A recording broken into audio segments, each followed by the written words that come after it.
Hi everybody, welcome back to our channel named as Dialect Ground. Here is Sheenam signing into our channel guys, and I hope you are really subscribing, liking and commenting on our channel because of our valuable content. So without taking your lot of time, आज हम बात करेंगे how we can do reading step by step. Means whenever you have reading in front of you, whether you are in a class, in the mock or in the real test. In that case, what are the steps that you need to follow to detect your answers? So today's our all session is all about reading, that how to do reading step by step. So let's start with it. So guys, today we'll discuss about two ways by which we can even perform our reading. So whatever you feel comfortable, you can go with that. We are having two types of ways that how we can perform our reading. The first method is the expertise ways and second is the skim and scan. So guys, जब भी हम IDPs के seminar लगाते हैं, जब वहाँ पे experts आते हैं, हमारा क्वेश्चन यही उनसे रहता है that how you can crack 8 band, 9 band in the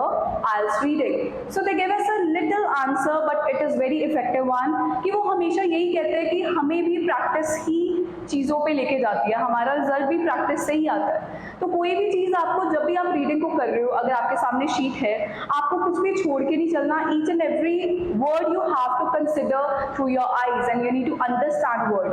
So this is the method that you can even go with. जब आपके पास कोई पैसेज आया है, what you need to do, you need to read each and every content and understand by the story. हर चीज़ को guys जब भी आप reading करते हो, जैसे हमने स्कूल्स में इतने चैप्टर्स पढ़ रखे हैं, इतने सब्जेक्ट्स पढ़ रखे हैं, so take it like a story. I prefer कि जब भी आप रीडिंग का कोई एक पैसेज पढ़ रहे होते हो, हर चीज़ को कनेक्ट करते जाया करो कि पहले पैराग्राफ में क्या चीज़ बोली है, सेकेंड पैराग्राफ उसको कैसे कनेक्ट कर रहा है, थर्ड पैराग्राफ में वो क्या कह रहा है. आई गेस जब आप इस मैथड को फॉलो करोगे to creating a story in your mind, I don't think that your reading speed will not boost up. Definitely it will boost up your reading speed and you can crack your desired answer. Let's move to our first method, that is the expertise phase. Guys, इसमें आपको सबसे पहले क्या करना है? You need to read the whole passage. आपको पूरा passage पढ़ते आना है. एक स्टोरी माइंड में क्रिएट करनी है. जब वो स्टोरी माइंड में क्रिएट हो जाएगी, you can easily go with your answer. एक और चीज़ आप कर सकते हो गाइज, अगर आपको लगता है कि मेरे को एक पैराग्राफ पढ़ते पढ़ते दूसरे में थोड़ा वो ब्लर जाने लग जाता है या थोड़ा वो भूलने लग जाता है, I give you one trick to remind that paragraph. जब भी आप एक पैराग्राफ को पूरा पढ़ लेते हो, आप उसका एक टाइटल क्रिएट करके साइड में रख सकते हो. Like if you are saying, अगर ये पैराग्राफ आपको लगता है कोई हिस्ट्री की बात कर रहा है कि 1980 में ऐसा चल रहा था, माइक्रोवेव ऐसे थे या माइक्रोवेव्स की जगह ये यूज होता था, तो आप एक हल्का सा अपना कीवर्ड बना सकते हो उस पैराग्राफ को लेके, like this paragraph is talking about. Same with another paragraph you can go with. अगर आपको लग रहा है कि ये वाला पैराग्राफ यूजर्स की बात कर रहा है कि ये चीज टाइम सेव कर गई है, कन्वीनियंट है, लोगों को बहुत हेल्प कर रही है, so you can even make the title of every paragraph like this, ताकि आपके लिए ईजी हो जाए जब आप क्वेश्चंस की तरफ जाओ कि कौन सा पैराग्राफ कौन से कीवर्ड को रिफ्लेक्ट कर रहा है. I guess this can give you the help कि कैसे आप इजीली अपने आंसर को डिटेक्ट कर सकते हो. तो गाइस, जब आपने पूरा पैसेज रीड कर लिया, now you can go with your questions. अब आपको सारे क्वेश्चंस पढ़ने हैं. मेरे को लगता है कि जो बच्चों की ग्रैबिंग पावर बहुत अच्छी है, उनको सिर्फ एक बार क्वेश्चन को पढ़ना है, बिकॉज ऑलरेडी वो पैसेज से फेमिलियर हो गए हैं. वो सिर्फ क्वेश्चन पढ़ते पढ़ते ही अपने आंसर को क्रैक कर सकते हैं, specially in the case of true false, MCQ. मेरे को नहीं लगता उनको फिर दिक्कत आती है दोबारा पैसेज में जाने की, टाइम वेस्ट करने की और आंसर डिटेक्ट करने की. तो उनके लिए ईजी हो जाता है क्योंकि उन्होंने पहले ही पूरा पैसेज पढ़ लिया है. आप क्वेश्चन पढ़ते पढ़ते वो इन टाइप्स के आंसर को मार्क कर सकते हैं और ऑब्वियसली करेक्ट आंसर लगाएंगे क्योंकि उन्होंने कुछ भी छोड़ के नहीं चला. द सेकेंड, ये उन्हीं बच्चों के लिए जिनको लगता है कि मेरी रीडिंग पावर अच्छी नहीं है, मैं रीडिंग अच्छे से नहीं अंडरस्टैंड कर पाता जब मैं रीड करता हूँ. So this is for them. So guys, जब भी हमारे पास स्किम एंड स्कैन मेथड आता है, हमने पहले क्या करना है, first we need to mark the keywords of the passage. ये मैं अभी आपको बताऊंगी कि कैसे कीवर्ड्स को हमें ध्यान में रखना है while finding our answers in the reading. तो पहले आप जो भी पैसेज में कीवर्ड्स दिए होंगे, आपको उनको सर्कल करना है या अंडरलाइन करना है. द सेकेंड थिंग, जब आपने वो सारी चीज़ें कर ली हैं, फिर आपको अपने क्वेश्चन पे जाना है और उसकी डिमांड को अंडरस्टैंड करना है, and then easily you can detect your answer. So will play with it कि वो कौन से कीवर्ड हैं जो हमें we need to keep in our mind while doing our reading passage. So everybody, these are those keywords that we have to consider while reading our passage. ये 4 चीज़ें हैं जो आपको कंसिडर करनी है, जिससे आपको आंसर तो मिलेगा ही मिलेगा, but definitely you will also save your time. सबसे पहले गाइज, जब आप स्किम एंड स्कैन की टेक्निक करते हो और जब आपके पास रीडिंग आ जाती है, I prefer you to give 5 minutes in whole reading passage. And I am not saying कि आप हर एक लाइन को अंडरस्टैंड करके चलो, I am just saying just go through from the lines, बस पढ़ते जाओ और 4 चीज़ों को आपने मार्क करना है simultaneously. The first thing that you need to mark, that is the subject, और वी कैन से नाउन। अब सब्जेक्ट और नाउन ग्रामेटिकल लैंग्वेज है। अगर मैं आपको इजी लैंग्वेज में बताऊं, that name of anything. If you find while doing your reading passage, if you find any kind of a name can be of anything guys, name of a person, name of a company, name of any kind of a medicine, anything that you find the name, you need to mark that your keyword. If I take the case of this passage, I have just created dummy for you, just to make that name is okay, Peter is the name, okay. If I say pharmacy organization, so it is also name of the organization, okay. Anything which you find like this one is also act as a name. अब इसको mark करने का meaning क्या होगा guys? Most of जो हमारे question होते हैं, ट्रू फॉल्स हो गए, any type you can consider, जो हमारे सब्जेक्ट्स होते हैं उसी को घुमा के हमारा क्वेश्चन आता है। मींस जो हमारा मेन कीवर्ड रहेगा क्वेश्चन में, वो हमें सब्जेक्ट या नाउन ही बताता है। इससे क्या रहेगा कि आपको इजीली आंसर की लोकेशन डिक्टेट हो जाएगी कि मेरा आंसर यही लाइंस के इन बिटवीन मिलने वाला है। So this is the benefit of doing keyword of the subject or noun. The second thing that you need to consider or you need to underline that while reading your passage is the numbers. Now guys, we know that there are many forms of numbers can come.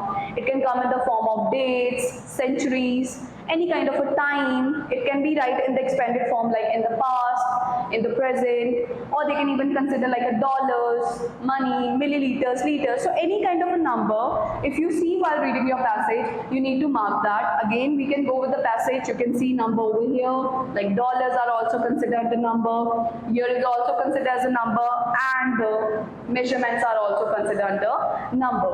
तो ये भी आपको, specially अगर मैं बात करूँ fill-ups की या जब समरी आ जाती है, तो आपको सीधा सीधा यहाँ पे नंबर, सेंचुरीज वगैरह डायरेक्ट दी जाती है, तो आपके लिए भी काफ़ी इजी हो जाएगा। डायरेक्ट आप उस लोकेशन पे जाते हो पूरा पैसा छोड़ के, क्योंकि आपको पता है कि इसमें कुछ ट्रू फॉल्स नहीं करना, मेरे को जहाँ पे मेरी लोकेशन मिल रही है उसी के आसपास मेरा आंसर होगा, तो ये आपका टाइम भी सेव करने वाला है। So this is the benefit of this second keyword. The third thing that you need to keep in your mind while doing reading passage, that is the big words. Yes, जब आप पढ़ते आ रहे हो, जब मैंने वो स्टार्टिंग के आपको 5 मिनट बोला है, आपको इन्हीं चीज़ों को कंसिडर करना है, और जो थर्ड चीज़ आपको मार्क करनी है, that is the big words. अगर आपको रीड करते करते कुछ ऐसे बड़े बड़े वर्ड्स मिल रहे हैं जो लिंक्ड है एक दूसरे के साथ, जिनको हम जॉइंट में लिख सकते हैं, इंटरकनेक्टेड नहीं लिख सकते। If you can say world health organization, so this is the one word जो हम कभी हाफ नहीं लिख सकते, ये अपने आप में लिंक्ड होता है एक दूसरे के साथ। This can also help you in the case of fill-ups, अगर आप समरी कर रहे हो, क्योंकि आपको पता है जब ऊपर कोई वर्ड लिमिट आ जाती है 3 वर्ड्स 2 वर्ड्स, तो आपको ये चीज़ें हिंट दे जाती हैं कि ये वो वर्ड है, शायद ये मेरा आंसर में आ सकता है, क्योंकि ये अलग नहीं आ सकता।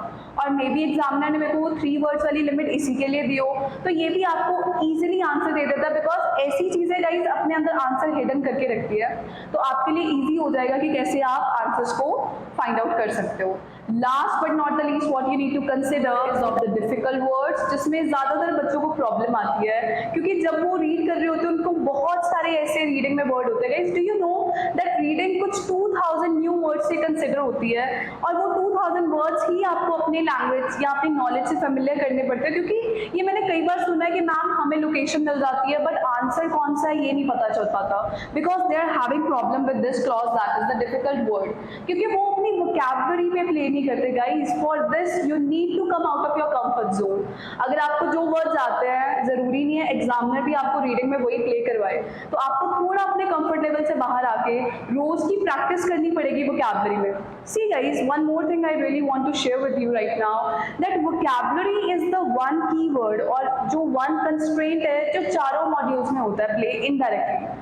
अगर मैं राइटिंग में बात करूँ, you are having band of vocabulary there. अगर मैं स्पीकिंग में बात करूँ, वहाँ पे भी आपको वोकैबुलरी के बैंड आते हैं। लिसनिंग में अगर आपका कोई आंसर वोकैबुलरी की फॉर्म में आ गया, सपोज उसने एग्जामिनर ने बोला दैट एक्सट्रैक्शन, बट आपका लिस्टिंग में लिखा हुआ है रिमूवल, तो अगर आपको उस वर्ड का पता होगा तभी तो आप फाइंड आउट कर सकते हो। So guys vocabulary don't take it lightly, क्योंकि अगर आप वोकैबुलरी से प्ले करोगे तो मेरे को लगता है आपको डिफिकल्ट वर्ड्स भी समझ आना शुरू हो जाएंगे। So even if we can see from the example, you can see there are many difficult words that we consider like canoes, dilemmas, skeptical, काफ़ी जो स्पेशली बच्चे होते हैं लो लेवल के उनको ये वर्ड्स नहीं समझ आते, but guys there is only one solution for this, you need to do the practice. जितनी आप प्रैक्टिस करोगे आपके लिए उतना ही ईज हो जाएगा डिफिकल्ट वर्ड्स को डिकोड करना, राइट? तो ये 4 चीज़ें हैं गाइज जिसको आपने कंसिडर रखना है व्हाइल रीडिंग योर पैसेज।